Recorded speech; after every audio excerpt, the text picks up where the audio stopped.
मित्रों, आज मैं फिर आपके सामने चंद्रकांता भाग 1 का 8वां बयान जो 7वें के बाद से शुरू कर रहा हूँ। अब कहानी में रोमांच और रोचकता बढ़ती जाएगी। शुरुआती कुछ जो बयान हमने पढ़े हैं वह सिर्फ एक तरह से कहा जाए कि कहानी की भूमिका शुरू हो रही थी, लेकिन क्रमशः अब आप देखेंगे कैसे इसमें रोमांच और नई नई घटनाएं कितनी तेज़ी से घटित होगी। तो आगे बढ़ते हैं। वीरेंद्र सिंह चंद्रकांता से मीठी मीठी बातें कर रहे हैं। चपला से तेज सिंह उलझ रहे हैं। चंपा बेचारी इन लोगों का मुंह ताक रही है। अचानक एक काला करोटा आदमी सिर से पैर तक आबनूस का कुंदा, लाल लाल आंखें, लंगोटा कसे, उछलता कूदता इन सभी के बीच में आ खड़ा हुआ। पहले तो ऊपर से नीचे के दांत खोल तेज सिंह की तरफ दिखाया, तब बोला, खबरी भई राजा को तुमड़ी, सुनो गुरुजी मेरे। इसके बाद उछलता कूदता चला गया। जाती दफा चंपा की टांग पकड़ थोड़ी दूर घसीटता ले गया। आखिर छोड़ दिया। यह देख सब हैरान हो गए और डरे कि यह पिशाच कहाँ से आ गया है। चंपा बेचारी चिल्ला उठी, मगर तेज सिंह फौरन उठ खड़े हुए और वीरेंद्र सिंह का हाथ पकड़कर बोले, चलो जल्दी उठो, अब बैठने का मौका नहीं है। चंद्रकांता की तरफ देखकर बोले, हम लोगों के जल्दी चले जाने का रंज तुम मत करना, और जब तक महाराज यहाँ ना आए इसी तरह सब की सब बैठी रहना। चंद्रकांता, इतनी जल्दी करने का सबब क्या है, और यह कौन था जिसकी बात सुनकर भागना पड़ा? तेज सिंह, जल्दी से, अब बातें करने का मौका नहीं रहा। यह कहकर वीरेंद्र सिंह को जबरदस्ती उठाया और साथ ले कमंद के जरिए बाग से बाहर हो गए। चंद्रकांता को वीरेंद्र सिंह का इस तरह चले जाना बहुत बुरा मालूम हुआ। आंखों से आंसू भर चपला से बोली, यह क्या तमाशा हो गया, कुछ समझ में नहीं आता। उस पिशाच को देखकर मैं कैसी डरी। मेरे कलेजे पर हाथ रखकर देखो, अभी तक थरथरा रहा है, धड़धड़ा रहा है। तुमने क्या ख्याल किया? चपला ने कहा, कुछ ठीक समझ में नहीं आता। हाँ, इतना जरूर कि इस समय वीरेंद्र सिंह के यहाँ आने की खबर महाराज को हो गई है, वे जरूर आते होंगे। चंपा बोली, न मालूम मुए को मुझसे क्या दुश्मनी थी। चंपा की इस बात पर चपला को हंसी आ गई, मगर हैरान थी कि यह क्या खेल हो गया। थोड़ी देर तक इस तरह की ताज्जुब भरी बातें होती रही। इतने में ही बाग के चारों तरफ आदमियों के शोरगुल की आवाज़ आने लगी। चपला ने कहा, रंग बुरे नज़र आने लगे हैं। मालूम होता है कि इस बाग को सिपाहियों ने घेर लिया है। बात पूरी भी ना होने पाई थी कि सामने से महाराज आते दिखाई दिए। देखते ही देखते सब की सब उठ खड़ी हुई। चंद्रकांता ने बढ़कर पिता के आगे सिर झुकाया और कहा, इस समय आपके यकायक आने? इतना कहकर चुप हो गई। जयसिंह ने कहा, कुछ नहीं, तुम्हारे देखने को जी चाहा इसलिए चले आए। अब तुम भी महल में जाओ, यहाँ क्यों बैठी हो? ओस पड़ती है, तुम्हारी तबीयत खराब हो जाएगी। यह कहकर महल की तरफ रवाना हो। चंद्रकांता, चपला और चंपा भी महाराज के पीछे पीछे महल में गई। जयसिंह अपने कमरे में आए और जी में बहुत शर्मिंदा होकर कहने लगे, देखो, हमारी भोली भाली लड़की को क्रूर सिंह बदनाम करता है। ना मालूम इस नालायक को क्या जी में समाई है, बेधड़क उस बेचारी पर एब लगा दिया। अगर लड़की सुनेगी तो क्या कहेगी? ऐसे शैतान का तो मुंह न देखना चाहिए, बल्कि सजा देनी चाहिए, जिससे ऐसा कमीनापन फिर न करे। यह सोच हरि सिंह नाम के एक चौकीदार को हुक्म दिया कि बहुत जल्द क्रूर सिंह को हाजिर करो। हरि सिंह क्रूर सिंह को खोजता हुआ बाग के पास पहुंचा, जहां वह बहुत से आदमियों के साथ खुशी खुशी बाग को घेरे हुए था। हरि सिंह ने कहा, चलिए, महाराज ने बुलाया है। क्रूर सिंह घबरा उठा कि महाराज ने क्यों बुलाया? क्या चोर नहीं मिला? महाराज तो मेरे सामने महल में चले गए थे। क्रूर सिंह ने पूछा, महाराज क्या कर रहे हैं? उसने कहा, अभी महल से आए हैं, गुस्से में भरे बैठे हैं, आपको जल्दी बुलाया है। यह सुनते ही क्रूर सिंह की नानी मर गई। डरता कांपता हरि सिंह के साथ महाराज के पास पहुंचा। महाराज ने क्रूर सिंह को देखते ही कहा, क्यों बे क्रूर, बेचारी चंद्रकांत को इस तरह झूठ मूठ बदनाम करना और हमारी इज्जत में बट्टा लगाना, यही तेरा काम है? यह इतने आदमी जो बाग को घिरे हुए हैं अपने जी में क्या कहते होंगे? नालायक, गधा, पाजी, तूने कैसे कहा कि महल में वीरेंद्र है? हमारे गुस्से के महाराज जयसिंह के होठ कांप रहे थे, आंखें लाल हो रही थी। यह कैफियत देखकर क्रूर सिंह की तो जान सूख गई। घबरा कर बोला, मुझको तो यह खबर नाजिम ने पहुंचाई थी, जो आजकल महल के पहरे पर मुकर्रर है। यह सुनते ही महाराज ने हुक्म दिया, बुलाओ नाजिम को। थोड़ी देर में नाजिम को हाजिर किया गया। गुस्से में भरे हुए महाराज के मुंह से साफ आवाज़ नहीं निकलती थी। टूटे फूटे शब्दों में नाजिम से पूछा, क्यों बे, तूने कैसी खबर पहुंचाई? उस वक्त डर के मारे उसकी क्या हालत थी वही जानता होगा। जान से वो नाउम्मीद हो चुका था। डरता हुआ बोला, मैंने तो अपनी आंखों से देखा था हुजूर, शायद किसी तरफ भाग गया होगा। अब जयसिंह से गुस्सा बर्दाश्त न हो सका, हुक्म दिया, 50 कोरे क्रूर सिंह को, 200 कोरे नाजिम को लगाए जाएं। बस इतने पे ही छोड़े देता हूँ। आगे फिर कभी ऐसा हुआ तो सिर उतार लिया जाएगा। क्रूर, तू वजीर होने लायक नहीं। अब क्या था, लगे 2 तफी कोरे पड़ने। उन लोगों के चिल्लाने से महल गूंज उठा, मगर महाराज का गुस्सा न गया। जब दोनों पर कोरे पड़ चुके, उनको महल के बाहर निकलवा दिया और महाराज आराम करने चले गए। मगर मारे गुस्से के रात भर नींद न आई। उधर क्रूर सिंह और नाजिम दोनों अपने घर आए। एक जगह बैठकर लगे झगड़ने। क्रूर नाजिम से कहने लगा, तेरी बदौलत आज मेरी इज्जत मिट्टी में मिल गई। कल दीवान होंगे यह उम्मीद भी ना रही। जो मार खाई उसकी तकलीफ मैं ही जानता हूँ। यह सब तेरी ही बदौलत हुआ है। नाजिम कहता, मैं तुम्हारी बदौलत मारा गया, नहीं तो मुझको क्या काम था? जहन्नुम में जाते चंद्रकांता और वीरेंद्र, मुझे क्या पड़ी थी जो जूते खाता? ये दोनों आपस में यूं ही पहरो झगड़ते रहे। अंत में क्रूर सिंह ने कहा, हम दोनों को लानत है, अगर इतनी सज़ा पाने पर भी वीरेंद्र को गिरफ्तार न किए। नाजिम ने कहा, इसमें तो कोई शक नहीं, वीरेंद्र अब रोज़ महल में आया करेगा, क्योंकि इसी वास्ते वह अपना डेरा सरहद पर ले आया है। मगर अब कोई काम करने का हौसला नहीं पड़ेगा। कहीं फिर मैं देखूं, खबर करने पर वह दोबारा निकल जाए तो अब की बार जरूर ही जान से मारा जाऊंगा। क्रूर सिंह ने कहा, तब तो कोई ऐसी तरकीब करनी चाहिए जिससे जान भी बचे और वीरेंद्र सिंह को अपनी आंखों से महाराज जयसिंह महल में देख भी ले। बहुत देर सोचने के बाद नाजिम ने कहा, चुनारगढ़ के महाराज शिवदत्त सिंह के दरबार में एक पंडित जगन्नाथ नाम का ज्योतिषी है, जो रमल भी बहुत अच्छा जानते हैं। उनके रमल फेंकने में इतनी तेजी है कि जब चाहो पूछ लो कि फलाना आदमी इस समय कहाँ है, क्या कर रहा है, कैसे पकड़ा जाएगा, और फ़ौरन बता देते हैं। उनको अगर मिलाया जाए और वे यहाँ आकर कुछ दिन रहकर तुम्हारी मदद करें तो सब काम ठीक हो जाए। चुनारगढ़ यहाँ से बहुत दूर भी नहीं है, कुल 23 कोस है। चलो हम तुम चलें और जिस तरह बन पड़े उन्हें ले आए। आखिर क्रूर सिंह बहुत से हीरे जवाहरात अपनी कमर में बांध 2 तेज घोड़े मंगवा नाजिम के साथ सवार हो उसी समय चुनारगढ़ की तरफ रवाना हो गया और घर में सबसे कह दिया कि अगर महाराज के यहाँ से कोई आए तो कह देना कि बहुत बीमार हूँ। 9वां बयान। वीरेंद्र सिंह और तेज सिंह बाग के बाहर निकल अपने खेमे की तरफ रवाना हुए। जब खेमे में पहुँचे तो आधी रात बीत चुकी थी, मगर तेज सिंह को कब चैन पड़ता था। वीरेंद्र सिंह को पहुंचाकर फिर लौटे और अहमद की सूरत बना क्रूर सिंह के मकान पर पहुंचे। क्रूर सिंह चुनारगढ़ की तरफ रवाना हो चुका था। जिन आदमियों को घर में हिफाजत के लिए छोड़ गया था और कहा गया था कि अगर महाराज पूछे तो कह देना बीमार हैं, उन दोनों ने एकाएक अहमद को देखा तो ताज्जुब से पूछा, कहो अहमद, तुम कहाँ थे अब तक? असल में यहाँ पर यह हुआ था कि तेज सिंह अहमद की का रूप लेकर क्रूर सिंह के घर पहुंचा था, इसलिए सब उसे अहमद समझ रहे थे। नकली अहमद ने कहा, मैं जहन्नुम की सैर करने के लिए गया था, अब लौट कर आया हूँ, अब बताओ कि क्रूर सिंह कहाँ है।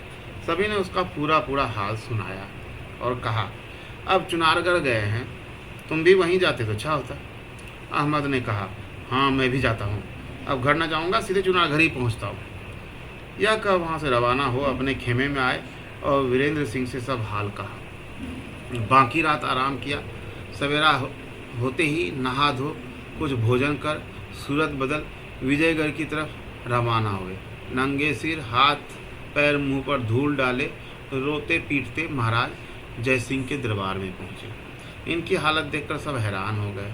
महाराज ने मुंशी से कहा, पूछो कौन है और क्या चाहता है। तेज सिंह ने कहा, हुजूर मैं क्रूर सिंह का नौकर हूँ, मेरा नाम रामलाल है। बाहर से बागी होकर क्रूर सिंह चुनारगढ़ के राजा के पास चला गया है। मैंने मना किया कि महाराज का नमक खाकर ऐसा नहीं करना चाहिए, जिस पर मुझको खूब मारा और जो कुछ मेरे पास था सब छीन लिया। हाय रे, मैं बिल्कुल लुट गया, एक भी कौड़ी ना रही। अब मैं क्या खाऊंगा, घर कैसे पहुंचूंगा।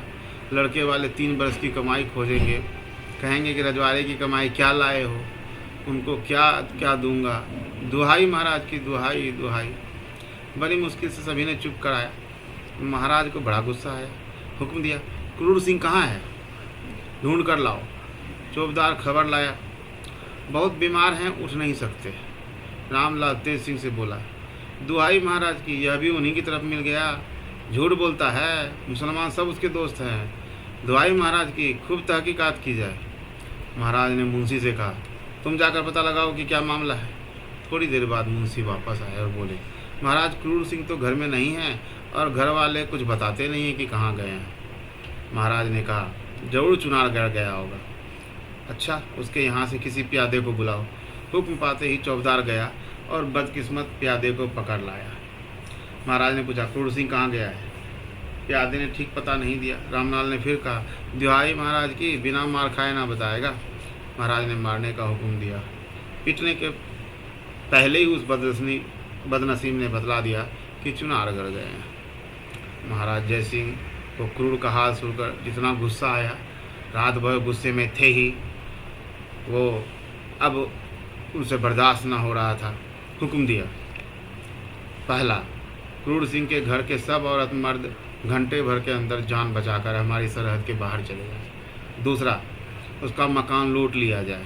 तीसरा, उसकी दौलत में जितना रुपया अकेला रामलाल ले जा सके ले जाए, वहाँ के सरकारी खजाने में दाखिल किया जाए। चौथा, रामलाल अगर नौकरी कबूल करे तो दे दी जाए। हुक्म पाते ही सबसे पहले रामलाल क्रूर सिंह के घर पहुँचा। महाराज के मुंशी को जो हुक्म तामील करने गया था, रामलाल ने कहा, पहले मुझको रुपये दे दो, उठा ले जाऊं और महाराज को आशीर्वाद करूं। बस जल्दी दो, मुझ गरीब को मत सताओ। मुंशी ने कहा, अजब आदमी है, इसको अपनी ही परी है, ठहर जा, जल्दी क्यों करता है। नकली रामलाल ने चिल्लाकर कहना शुरू किया, दुहाई महाराज की, मेरे रुपये मुंशी नहीं देता। कहता हुआ महाराज की तरफ चला। मुंशी ने रोक कर, लो लो लो, जाते कहाँ हो भाई, पहले इसको दे दो। कहा रामलाल, धत तेरे की, मैं चिल्लाता नहीं तो सारे रुपये डका जाता। इस पर सब हंस पड़े। मुंशी ने 2000 रुपये आगे रखवा दिया और कहा, ले ले जा। रामलाल ने कहा, वाह, कुछ याद है महाराज ने क्या हुक्म दिया है। इतना तो मेरी जेब में आ जाएगा, मैं उठाकर क्या ले जाऊंगा। मुंशी झुंझला उठा, नकली रामलाल को खजाने के संदूक के पास ले जाकर खड़ा कर दिया और कहा, उठा, देखें कितना उठाता है। देखते ही देखते उसने 10,000 रुपये उठा लिए। सिर पर, बटुए में, जेब में, यहाँ तक कि मुंह में भी कुछ रुपये भर लिए और रास्ता लिया। सब हंसने लगे और कहने लगे, आदमी नहीं, इसे राक्षस कहना चाहिए। महाराज के हुक्म की तामील हो गई। घर लूट लिया गया। औरत मर्द सभी ने रोते पीटते चुनारगढ़ का रास्ता पकड़ा। तेज सिंह रुपया लिए वीरेंद्र सिंह के पास पहुंचा और बोला, आज तुम मुनाफा कर लाए, मगर यार माल शैतान का है, इसमें कुछ आप भी मिला दीजिए जिससे पाक हो जाए। वीरेंद्र सिंह ने कहा, यह तो बताओ कि लाए कहाँ से हो। उन्होंने सारा हाल कह सुनाया। वीरेंद्र सिंह ने कहा, जो कुछ मेरे पास यहाँ है मैंने सब दिया। तेज सिंह ने कहा, मगर शर्त यह है कि उससे कम ना हो, क्योंकि आपका रुतबा उससे कहीं ज़्यादा है। वीरेंद्र सिंह ने कहा, तो इस वक्त कहाँ से लाएं? तेज सिंह ने जवाब दिया, तमस्सुक लिख दो। कुमार हंस पड़े और उंगली से हीरे की अंगूठी उतार कर दे दी। तेज सिंह ने खुश होकर अंगूठी ले ली और कहा, परमेश्वर आपकी मुराद पूरी करे। अब हम लोगों को भी यहाँ से अपने घर चलना चाहिए, क्योंकि अब मैं चुनारगढ़ जाऊँगा, देखूँ शैतान का बच्चा वहाँ क्या क्या बंदोबस्त कर रहा है। 10वां बयान। क्रूर सिंह की तबाही का हाल शहर भर में फैल गया। महारानी रत्नप्रभा चंद्रकांता की माँ, और चंद्रकांता ने इन सभी ने भी यह बात सुनी। कुमारी और चपला को बड़ी खुशी हुई। जब महाराज महल में गए तो हंसी हंसी में महारानी ने क्रूर सिंह का हाल पूछा। महाराज ने कहा, बड़ा बदमाश था, झूठा था, मुफ्त में लड़की को बदनाम करता था। महारानी ने बात छेड़ कर कहा, आपने क्या सोचकर वीरेंद्र का आना जाना बंद कर दिया? देखिए, यह वही वीरेंद्र है जो लड़कपन से, जब चंद्रकांता पैदा भी नहीं हुई थी, यहाँ आता था और कई दिनों तक यहाँ रहा करता था। जब वह पैदा हुई तो दोनों बराबर खेला करते थे और इसी से उन दोनों में आपस में मोहब्बत भी बढ़ गई। उस वक्त यह भी नहीं मालूम होता था कि आप राजा और राजा सुरेंद्र सिंह कोई दो हैं। नौगढ़ और विजयगढ़ के दो रजवाड़े हैं। सुरेंद्र सिंह भी आपको बराबर बहुत मानते थे, आपके कहे मुताबिक ही चला करते थे। कई दफ़ा आप कह भी चुके थे चंद्रकांता की शादी वीरेंद्र सिंह के साथ करनी चाहिए। ऐसे मेल मोहब्बत और आपस में जो बनाव था उसको उस दुष्ट ने बिगाड़ दिया और दोनों के चित्त में मैल पैदा कर दिया। महाराज ने कहा, मैं हैरान हूँ कि मेरी बुद्धि को क्या हो गया था। मेरी समझ पर पत्थर पड़ गए थे। कौन सी ऐसी बात हुई जिसके सबब से मेरे दिल से वीरेंद्र सिंह की मोहब्बत जाती रही। हाय, इस क्रूर सिंह ने तो गजब ही किया। इसके निकल जाने पर अब मुझे मालूम होता है। महारानी ने कहा, देखें अब वह चुनारगढ़ में जाकर क्या करता है। जरूर महाराज सिद्धत को भड़काएगा और कोई नया बखेरा पैदा करेगा। महाराज ने कहा, खैर देखा जाएगा, परमेश्वर मालिक है। उस नालायक ने तो अपनी भरसक बुराई में कुछ भी कमी नहीं की। यह कहकर महाराज महल की तरफ चले गए। अब उनको यह फिक्र हुई कि किसी को दीवान बनाना चाहिए, नहीं तो काम न चलेगा। कई दिन तक सोच विचार करके हरदयाल सिंह नाम के नायाब दीवान को मंत्री की पदवी और खिलात दी। यह शख्स बड़ा ईमानदार, नेक, रहमदिल और साफ तबीयत का था। कभी किसी का दिल इसने नहीं दुखाया था। 11वां बयान। क्रूर सिंह को बस एक फिक्र लगी हुई थी कि जिस तरह बने वीरेंद्र सिंह और तेज सिंह को मार डालना चाहिए, बल्कि नौगढ़ का राज्य ही गारत कर देना चाहिए। नाजिम को साथ लिए चुनारगढ़ पहुंचा और महाराज सिद्धत के दरबार में हाजिर होकर नज़र दिया। महाराज इसे बखूबी जानते थे, इसलिए नज़र लेकर हाल पूछा। क्रूर सिंह ने कहा, महाराज जो कुछ हाल है मैं एकांत में कहूँगा। दरबार बर्खास्त हुआ। शाम को तखलिए यानी एकांत में महाराज ने क्रूर को बुलाया और पूछा। उसने जितनी शिकायत महाराज जय सिंह की करते बन पड़ी की और यह भी कहा कि लश्कर का इंतजाम आजकल बहुत ख़राब है। मुसलमान सब हमारे मेल में हैं। अगर आप चाहें तो इस समय विजयगढ़ को फतह कर लेना कोई बड़ी मुश्किल बात नहीं है। चंद्रकांता महाराज जयसिंह की लड़की भी जो खूबसूरती में अपना सानी नहीं रखती, आप ही के हाथ लगेगी। ऐसी ऐसी बहुत सी बातें कहकर उसने महाराज शिवदत्त को पूरे तौर से भड़काया। आखिर महाराज ने कहा, हमने लड़ने की अभी कोई ज़रूरत नहीं है। पहले हम अपने अय्यारों को काम में लगा देते हैं, फिर जैसा होगा देखा जाएगा। मेरे यहाँ 6 अय्यार हैं। इनमें से 4 अय्यारों को पंडित जगन्नाथ ज्योतिषी के साथ तुम्हारे साथ भेज देते हैं। पीछे जब मौका लगेगा हम लश्कर लेकर पहुंच जाएंगे। जिन 6 अय्यारों को क्रूर सिंह के साथ भेजा जा रहा था उनके नाम थे पंडित बद्रीनाथ, पन्नालाल, चुन्नीलाल, राम नारायण, भगवान दत्त और घसीटा सिंह। इसमें से पंडित बद्रीनाथ, पन्नालाल, राम नारायण और भगवान दत्त, इन चारों को भेजा गया क्रूर सिंह के साथ। अभी ये लोग बैठे ही थे कि एक चौकीदार ने आकर अर्ज किया, महाराज ड्योढ़ी पर कई फरियादी खड़े हैं, कहते हैं कि हम लोग क्रूर सिंह के रिश्तेदार हैं। इनके चुनारगढ़ जाने का हाल सुनकर महाराज जय सिंह ने घर बार लूट लिया, हम लोगों को निकाल दिया। उन दोनों के लिए क्या हुक्म है? यह सुनकर क्रूर सिंह के तो होश उड़ गए। महाराज शिवदत्त ने सभी को अंदर बुलाया और हाल पूछा। जो कुछ हुआ था उन्होंने बयान किया। इसके बाद क्रूर सिंह और नाजिम की तरफ देखकर कहा, अहमद भी तो आपके पास आया है। नाजिम ने पूछा, अहमद वह कहाँ है? यहाँ तो नहीं आया है। सभी ने कहा, वाह, वह तो घर पर गया था और यह कर चला गया कि मैं भी चुनारगढ़ जाता हूँ। नाजिम ने कहा, बस मैं समझ गया, वह जरूर तेज सिंह होगा, इसमें कोई शक नहीं। उसी ने महाराज को खबर भी पहुँचाई होगी। यह सब फसाद उसी का है। यह सुनकर क्रूर सिंह रोने लगे। महाराज सिद्धत ने कहा, जो होना था सो हो गया, सोच मत करो। देखो इसका बदला जयसिंह से मैं लेता हूँ। तुम इसी शहर में रहो, हमाम के सामने वाला मकान तुम्हें दिया जाता है, उसी में अपने कुटुंब को रखो, रुपये की मदद सरकार से हो जाएगी। क्रूर सिंह ने महाराज के हुक्म के मुताबिक उसी मकान में डेरा जमाया। कई दिन बाद दरबार में हाजिर होकर क्रूर सिंह ने विजयगढ़ जाने के लिए अनुमति मांगी। सब इंतजाम हो ही चुका था। महाराज ने चारों अय्यार पंडित जगन्नाथ ज्योतिषी के साथ क्रूर सिंह और नाजिम को साथ लगा दिया और विदा किया। अय्यार लोग भी अपने अपने सामान से लैस हो गए। कई तरह के कमरे लिए, बटवा अय्यारी का सामान अपने अपने कंधे से लटका लिया, खंजर बगल में लिया। ज्योतिषी जी ने पोथी, पतरा, पटरी और कुछ अय्यारी का सामान ले लिया, क्योंकि वह थोड़ी बहुत अय्यारी भी जानते थे। अब यह शैतान का झुंड विजयगढ़ की तरफ रवाना हुआ। इन लोगों का इरादा नौगढ़ जाने का भी था। देखिए कहाँ जाते हैं और क्या करते हैं। 12वां बयान। वीरेंद्र सिंह और तेज सिंह नौगढ़ के किले से बाहर निकल बहुत से आदमियों के साथ लिए चंद्रप्रभा नदी के किनारे बैठे शोभा देख रहे थे। एक तरफ से चंद्रप्रभा, दूसरी तरफ से कर्मनाशा नदी बहती हुई आई और किले के नीचे दोनों का संगम हो गया है। जहाँ कुमार और तेज सिंह बैठे हैं, नदी बहुत चौड़ी है।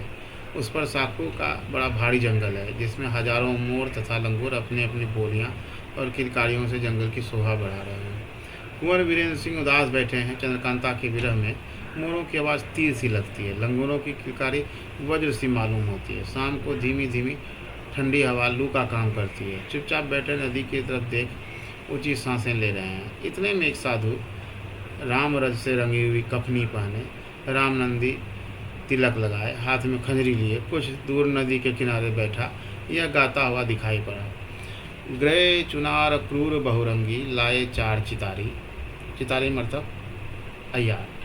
संग में उनके पंडित देवता जो हैं सगुन विचारी। इनसे रहना बहुत संभल के, रमल चले अतिकारी। क्या बैठे हो तुम बेफिक्रे, काम करो कोई भारी। यह आवाज़ कानों में पड़ते ही तेज सिंह ने गौर से उस तरफ देखा। वह साधु भी इन्हीं की तरफ मुंह करके गा रहा था। तेज सिंह को अपनी तरफ देखते दांत दिखला दिए और उठकर चलता बना। वीरेंद्र सिंह अपनी चंद्रकांता के ध्यान में डूबे। उनको इन बातों को कोई खबर नहीं थी। वे नहीं जानते कौन गा रहा है, किधर से आवाज़ आ रही है। एकटक नदी की तरफ देख रहे थे। तेज सिंह ने बाजू पकड़कर हिलाया तो कुमार चौंक पड़े। तेज सिंह ने धीरे से पूछा, कुछ सुना? कुमार ने कहा, क्या नहीं तो कहो। तेज सिंह ने कहा, उठिए अपनी जगह पर चलिए, जो कुछ कहना है वहीं एकांत में कहेंगे। वीरेंद्र सिंह संभल गए और उठ खड़े हुए। दोनों आदमी धीरे धीरे किले में आए और अपने कमरे में जा बैठे। अजब सन्नाटा है, सिवाय इन दोनों के इस समय कमरे में कोई नहीं है। वीरेंद्र सिंह ने तेज सिंह से पूछा, कहो क्या कहना चाहते हो? तेज सिंह ने कहा, सुनिए, तो आपको मालूम ही हो चुका है कि क्रूर सिंह महाराज शिवदत्त से मदद लेने चुनारगढ़ गए हैं। अब उसको वहाँ जाने का क्या नतीजा निकला वह भी सुनिए। वहाँ से महाराज शिवदत्त ने 4 अय्यार और एक ज्योतिषी को उसके साथ कर दिया है। वह ज्योतिषी बहुत अच्छा रमल फेंकता है। नाजिम पहले से ही उसके साथ है।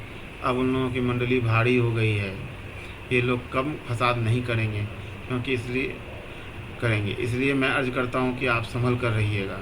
मैं अब काम की फिक्र में जाता हूँ। मुझे यकीन है कि उन अय्यारों में से कोई न कोई ज़रूर इस तरफ नौगढ़ भी आएगा और आपको फंसाने की फिक्र करेगा। आप होशियार रहिएगा। सिवाय मेरे और किसी के हाथ से साथ कहीं न जाइएगा, ना किसी का दिया हुआ कुछ खाइएगा, बल्कि इत्र फूल वगैरह भी कोई दे तो ना सूंघिएगा। और इस बात का ख्याल रखिएगा कि मेरी सूरत बनाकर भी लोग यहाँ आएँ तो ताज्जुब नहीं। इस तरह आप मुझको पहचान लीजिएगा। देखिए, मेरी आँख के अंदर नीचे की तरफ यह एक तिल है, जिसको कोई नहीं जानता। आज से लेकर दिन में जितनी बार हो, जब भी मैं आपके पास आया करूँगा, इस तिल को छिपे तौर से दिखलाकर अपना परिचय आपको दिया करूँगा। अगर यह काम मैं ना करूँ तो समझ लीजिएगा कि धोखा है। और भी बहुत सी बातें तेज सिंह ने समझाई, जिनको खूब गौर के साथ कुमार ने सुना और तब पूछा, तुमको कैसे मालूम हुआ कि चुनारगढ़ से इतनी मदद उसको मिली है? तेज सिंह ने कहा, किसी तरह मुझको मालूम हो गया है। उसका हाल भी कभी आप पर जाहिर हो जाएगा। अब मैं रुखसत बताऊँ। राजा साहब या मेरे पिता मुझे पूछे तो जो मुनासिब वो कह दीजिएगा। पहर रात रहे तेज सिंह अय्यारी के सामान से लैस हो वहाँ से रवाना हो गए। 13वां बयान। चपला बाला देवी के लिए मर्दाने वेश में शहर से बाहर निकली। बाला देवी मतलब गश्त लगाने के लिए घूमने जाना। आधी रात बीत गई थी। साफ छिटकी हुई चांदनी देख यकाएक जी में आया कि नौगर चलूं और तेज सिंह से मुलाकात करूं। इसी ख्याल से कदम बढ़ाए नौगर की तरफ चली। उधर तेज सिंह अपनी असली सूरत में यारी के सामान से सजे हुए विजयगढ़ की तरफ चले जा रहे थे। इत्तेफाक से दोनों ही रास्ते में मुलाकात हो गई। चपला ने पहचान लिया और नज़दीक आकर अपनी असली बोली में पूछा, कहिए आप कहाँ जा रहे हैं? तेज सिंह ने बोल से चपला को पहचाना और कहा, वाह वाह, क्या मौके पर मिल गई, नहीं तो मुझे बहुत मेहनत करनी पड़ती, क्योंकि बहुत सी जरूरी बातें कहनी थी। आओ इस तरफ बैठो।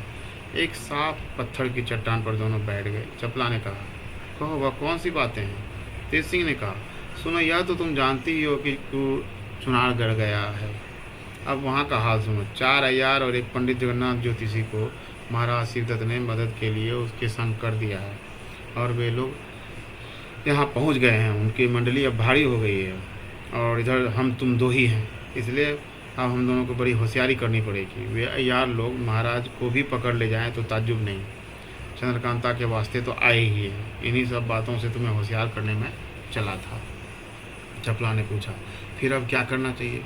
तेज सिंह ने कहा, एक काम करो, मैं हरदयाल सिंह नए दीवान को पकड़ता हूँ और उसकी सूरत बनाकर दीवान का काम करूँगा। ऐसा करने से फौज और सब नौकर प्यादे हुक्म में रहेंगे और मैं बहुत कुछ कर सकूँगा। तुम भी महल में होशियारी के साथ रहा करना और जहाँ तक हो सके एक दफ़ा रोज़ मुझसे मिला करना। मैं दीवान तो बना रहूँगा ही, मिलना कुछ मुश्किल ना होगा। बराबर असली सूरत में मेरे घर अर्थात हरदयाल सिंह के यहाँ मिला करना। मैं उसके घर में भी उसी की तरह रहा करूँगा। इसके अलावा और भी बहुत सी बातें तेज सिंह ने चपला को समझाई। थोड़ी देर चूहल रही, उसके बाद चपला अपने महल की तरफ रुखसत हुई।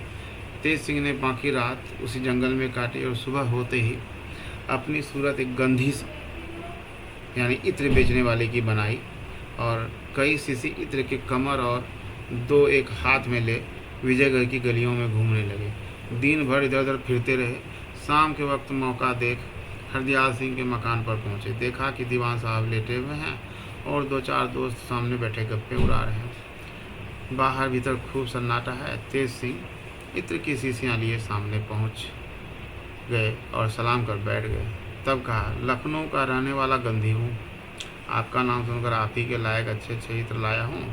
यह कह शीशी खोल फाहे बना देने लगे। हरदयाल सिंह बहुत रहमदिल आदमी थे। इत्र सूंघने लगे और फाहा सूंघ अपने दोस्तों को भी देने लगे। थोड़ी देर में हरदयाल सिंह और उनके सब दोस्त बेहोश से ज़मीन पर लेट गए। तेज सिंह ने सभी को उसी तरह छोड़ हरदयाल सिंह की गठरी बांधी और पीठ पर लादी, मुंह पर कपड़ा ओढ़ नौगढ़ का रास्ता लिया। राह में अगर कोई मिला भी तो धोबी समझकर कुछ ना बोला। शहर से बाहर निकल गए और बहुत तेज़ी के साथ चलकर उस खो में पहुँचे जहां अहमद को कैद किया था। किवाड़ खोलकर अंदर गए और दीवान साहब को उसी तरह बेहोश वहाँ रख मोहर की और उनकी अंगूठी उंगली से निकाली, कपड़े भी उतार लिए और बाहर चले आए। बेरी डालने और होश में लाने की कोई ज़रूरत नहीं देखी। तुरंत लौटे और विजयगढ़ आकर हरदयाल सिंह की सूरत बन कर उनके घर पहुँचे। इधर दीवान साहब के भोजन का वक्त हो गया था। लौंडी बुलाने आए। देखा तो दीवान साहब तो हैं ही नहीं। उनके 5-4 दोस्त गाफिल पड़े हैं। उसे बड़ा ताज्जुब हुआ। यकाएक चिल्ला उठी। उसकी चिल्लाहट सुन नौकर और प्यादे आ पहुँचे तथा यह तमाशा देख हैरान हो गए। दीवान साहब को इधर उधर ढूंढा मगर कहीं पता न लगा। 3 पहर रात गुजर गई। उनके दोस्त सब जो बेहोश पड़े थे वह भी होश में आए मगर अपनी हालत देख हैरान थे। लोगों ने पूछा, आप लोग कैसे बेहोश हो गए और दीवान साहब कहाँ हैं? उन्होंने कहा, एक गंधी इत्र बेचने आया था जिसका इत्र सूंघते सूंघते हम लोग बेहोश हो गए। अपनी खबर न रही। क्या जाने दीवान साहब कहाँ हैं। इसी से कहते हैं अमीरों की दोस्ती में हमेशा जान का जोखिम रहता है। अब कान उमेटते हैं, कभी अमीरों का संग ना करेंगे। ऐसी ऐसी तज्जुब बड़ी बातें हो रही थी कि सवेरा होने ही वाला था और सामने से दीवान हरदयाल सिंह आते दिखाई पड़े जो असल में तेज सिंह बहादुर थे। दीवान साहब को आते देख सभी ने घेर लिया। पूछने लगे, आप कहाँ गए थे, आप कहाँ गए थे? दोस्तों ने पूछा, वह नालायक गंदी कहाँ गया, हम लोग बेहोश कैसे हो गए? दीवान साहब ने कहा, वह चोर था, मैंने पहचान लिया। अच्छी तरह से उसका इत्र नहीं सूंघा, अगर सूंघता तो मैं तुम्हारी तरह बेहोश हो जाता। मैंने उसको पहचान कर पकड़ने का इरादा किया तो वह भागा। मैं भी गुस्से में उसके पीछे चला गया, लेकिन वह निकल ही गया अफसोस। इतने में लौंडे ने अर्ज किया, कुछ भोजन कर लीजिए, सबके सब घर में भूखे बैठे हैं। इस वक्त तक सभी ने रोते रोते गुजारा है। दीवान ने कहा, अब तो सवेरा हो गया है, भोजन क्या करूं, मैं थक भी गया हूं, सोने को जी चाहता है। यह कहकर पलंग पर जा लेटे। उसके दोस्त भी अपने घर चले गए। सवेरे तय वक्त पर दरबारी पोशाक पहन, गुप्त रीति से यारी का बटवा कमर में बांध दरबार की तरफ चले। दीवान साहब को देख रास्ते में बराबर 2 पट्टी लोगों के हाथ उठने लगे। वह भी जरा जरा सिर हिला, सभी के सलामों का जवाब देते हुए कचहरी पहुंचे। महाराज अभी नहीं आए थे। तेज सिंह हरदयाल सिंह अर्थात हरदयाल सिंह की खसलत से वाकिफ थे। इन्हीं के मामूल के मुताबिक वह भी दरबार में दीवान की जगह बैठ काम करने लगे। खसलत मतलब ओहदा। थोड़ी देर में महाराज भी आए। दरबार में मौका पाकर हरदयाल सिंह धीरे धीरे अर्ज करने लगे, महाराजा धीराज, ताबेदार को पक्की खबर मिली है कि चुनारगढ़ के राजा शिवदत्त सिंह ने क्रूर सिंह की मदद की है और 5 अय्यार साथ करके सरकार से बेअदबी करने के लिए इधर रवाना किया है। बल्कि यह भी कहा है कि पीछे हम भी लश्कर लेकर आएंगे। इस वक्त बहुत बड़ी मुसीबत आन पड़ी है, क्योंकि सरकार में आज कोई अय्यार नहीं है। नाजिम और अहमद थे, सो भी क्रूर के साथ हैं, बल्कि सरकार के यहाँ वाले मुसलमान भी उसी तरफ मिल गए हैं। आजकल वे अय्यार लोग जरूर सूरत बदल कर शहर में घूमते और बदमाशी की फिक्र करते होंगे। महाराज जयसिंह ने कहा, ठीक है, मुसलमानों का रंग हम भी बेढब देखते हैं। फिर तुमने क्या बंदोबस्त किया? धीरे धीरे महाराज और दीवान की बातें हो रही थी। इतने में दीवान साहब की नज़र एक चौबदार पर पड़ी, जो दरबार में खड़ा छिपी निगाहों से चारों तरफ देख रहा था। वे गौर से उसकी तरफ देखने लगे। दीवान साहब को गौर से देखते हुए चौबदार चौकन्ना हो गया और कुछ संभल गया। बात छोड़ कड़क कर दीवान साहब ने कहा, पकड़ो इस चौबदार को। हुक्म पाते ही लोग उसकी तरफ झुके, लेकिन वह सिर पर पैर रखकर ऐसा भागा कि किसी के हाथ न लगा। तेज सिंह चाहते तो उस अय्यार को, जो चौबदार बनकर आया था, पकड़ लेते, मगर उनको तो यह सब काम, बल्कि उठना बैठना भी हरदयाल सिंह की तरह करना था। इसलिए वो अपनी जगह से ना हिले। वह अय्यार भाग गया जो चौबदार बना हुआ था। जो लोग पकड़ने गए थे वो भी वापस आ गए। दीवान ने कहा, महाराज देखिए, जो मैंने अर्ज किया था, जिस बात का मुझे डर था, वह ठीक निकली। महाराज को यह तमाशा देखकर खौफ हुआ। जल्दी दरबार पर खास कर दीवान को साथ ले तखली अर्थात एकांत में चले गए। जब बैठे तो हरदयाल सिंह से पूछा, क्यों जी, अब क्या करना चाहिए? उस दुष्क्रूर ने तो एक बड़े भारी आदमी को हमारा दुश्मन बनाकर उभारा है। महाराज शिवदत्त की बराबरी हम किसी तरह भी नहीं कर सकते। दीवान साहब ने कहा, महाराज मैं फिर अर्ज करता हूँ, हमारी सरकार में इस समय कोई अय्यार नहीं है। नाजिम और अहमद थे, सो क्रूर ही की तरफ जा मिले। अय्यारों का जवाब बिना अय्यार के कोई नहीं दे सकता। वे लोग बड़े चालाक और फसादी होते हैं। 1500 की जान ले लेना उन लोगों के लिए कोई बात नहीं है। इसलिए जरूर कोई ईमानदार अय्यार मुकर्रर करना चाहिए, पर फिर भी यह एकाएक संभव नहीं है। सुना है कि राजा सुरेंद्र सिंह के दीवान का लड़का तेज सिंह बड़ा भारी अय्यार निकला है। मैं उम्मीद करता हूँ अगर महाराज चाहेंगे और तेज सिंह की मदद के लिए मांगेंगे तो राजा सुरेंद्र सिंह को देने में हर्ज ना होगा, क्योंकि वो महाराज को दिल से चाहते हैं। क्या हुआ अगर महाराज ने वीरेंद्र सिंह का आना जाना बंद कर दिया है? अब भी राजा सुरेंद्र सिंह का दिल महाराज की तरफ से वैसा ही जैसा पहले था। हरदयाल सिंह की बात सुनकर थोड़ी देर तक महाराज गौर करते रहे, फिर बोले, तुम्हारा कहना ठीक है। सुरेंद्र सिंह और उनका लड़का वीरेंद्र सिंह दोनों बड़े लायक हैं, इसमें कुछ शक नहीं है। वीरेंद्र सिंह वीर हैं और राजनीति में भी उनकी अच्छी पकड़ है। जैसा तुम कहते हो वैसा ही है, मगर मुझसे उन लोगों के साथ बड़ी बेमुरवती हो गई है, जिसके लिए मैं बहुत शर्मिंदा हूँ।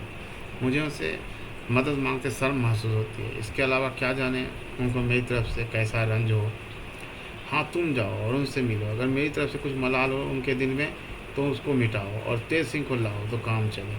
हरदयाल सिंह ने कहा, बहुत अच्छा महाराज, मैं खुद ही जाऊँगा, इस काम को करूँगा। महाराज अपनी मुहर करके मुझसे चिट्ठी महाराज सुरेंद्र सिंह के नाम लिख दें, मैं बना लूँगा और किसी को साथ न ले जाकर अकेले ही जाऊँगा।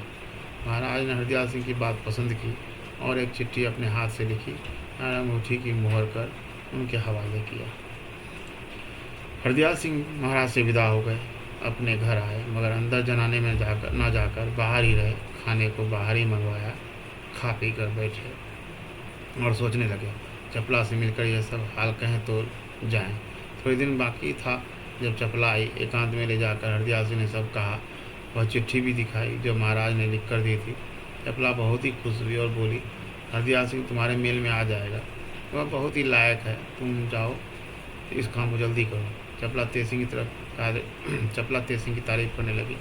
अब चंद्रकांता की वीरेंद्र सिंह से मुलाकात होगी, यह उम्मीद भी दिल में हुई। नकली हरदयाल सिंह नगर की तरफ रवाना हुए। रास्ते में अपनी असली सूरत बना ली। शेष अगले वीडियो में। धन्यवाद।